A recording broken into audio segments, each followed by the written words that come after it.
Bună seara! Bună seara! Care este talentul dumneavoastră?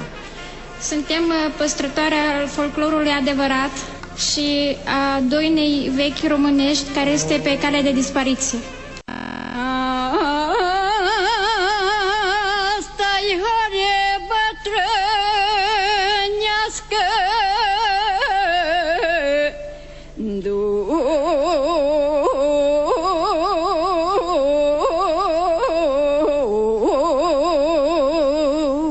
nu-i copil să horească și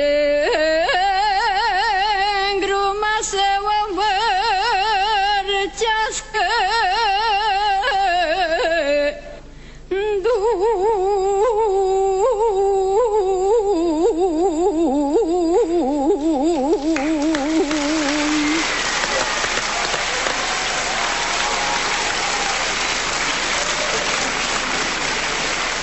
Cărăuși băutăjin, e mânească iașălin, da mânească-i mai tare, ai lai, lai, lai, lai, lai, la, să ajună și-mâsta cu sare, ai la da da, la da da da, la.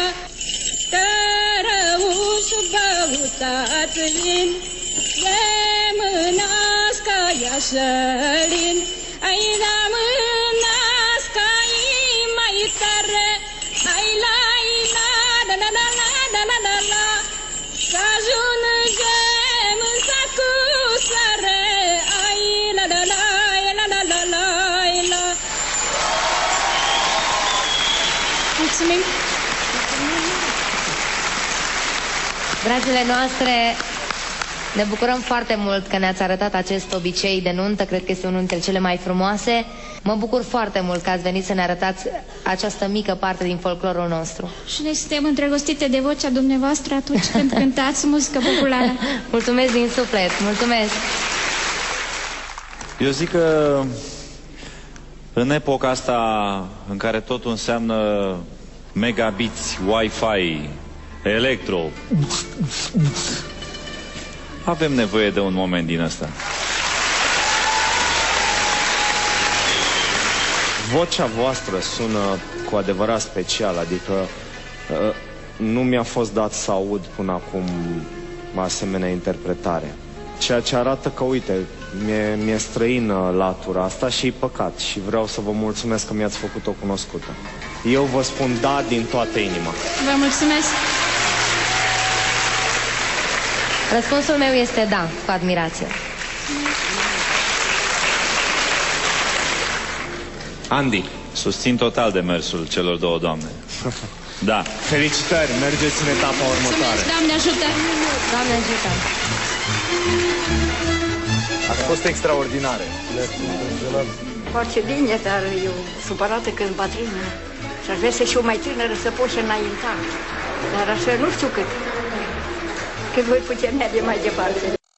Revenim în culise, ne scuturăm o țâră și ca în basmele din popor ne întâlnim cu o măicuță bătrână și a ei fiică bună. Bună seara! Bună seara! Ați venit pe la noi. Da, am venit să văd și orașul. Că și să luați marele premiu. Mă numesc Zenuța Purja, din județul Bistrița Năsăud. Am 43 de ani și am venit însoțită la acest concurs de rapsodul popular Teodora Purja, care este mama mea.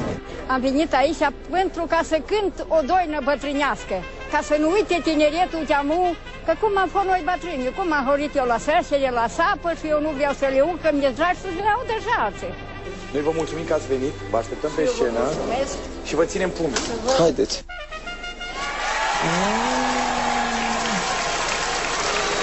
Bună seara! Bună seara! Care este talentul dumneavoastră? Suntem păstrătoare al folclorului adevărat și a doinei vechi românești care este pe cale de dispariție. No, asta e foarte bine.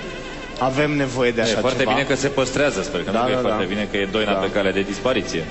Da, că se păstrează. E foarte, foarte bine ceea ce faceți. Și am să vă rog, înainte să trecem mai departe, să ne spuneți puțin ce este cu costumele? Deci eu mă îmbrac în costum dacic, așa cum este și mama mea îmbrăcat acum. Ce vechime are costumul? Peste 100 de ani. Wow! Îți dai seama? Bun, și în această seară... În această seară am venit cu un fragment din Obicei de nuntă și cu horile vechi cu noduri. Horea cu noduri este un stil de interpretare foarte vechi, bine, pe vremea iobăgiei, când biciul asupritorului cădeau iobagilor pe spate, iobagii nu igneau, ci cântau și durerea în cântec se transforma în noduri. Am văzut că acest stil se pierde și de când am început să cânt, am urmărit întotdeauna să aduc în atenție acest folclor vechi, străvechi, care a intrat anul acesta în patrimoniul UNESCO. Este o valoare a românilor și este păcat să se piardă.